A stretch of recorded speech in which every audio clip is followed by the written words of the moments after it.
মনোবীক্ষণ polyclinic, চিকিৎসার জগতে এক দশক। এখন এখানে সব বিষয়ে ডাক্তারবাবু একসাথে তলায়।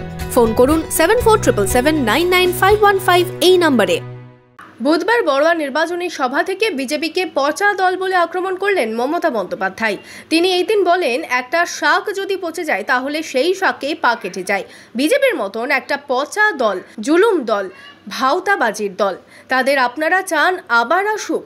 ভাজপা মানে বিজেপি।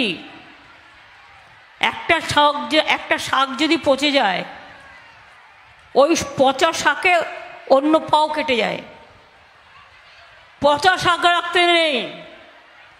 বিজেপির মতো একটা পচা শাক, অর্থাৎ পচা রাজনৈতিক দল, মিথ্যেবাদী রাজনৈতিক দল, জুলুমবাজি মিথ্যেবাদী রাজনৈতিক দল, একটা ভাওতাবাজি রাজনৈতিক দল, যারা মিথ্যে কথা ছাড়া একটা সত্য কথা বলে না, তাদের আপনারা চান আবার ক্ষমতায় আসুক।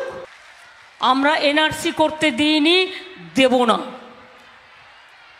ক্যা করতে দিইনি, দেব না। ইউনিফর্ম সিভিল কোড করতে দিইনি, দেব না।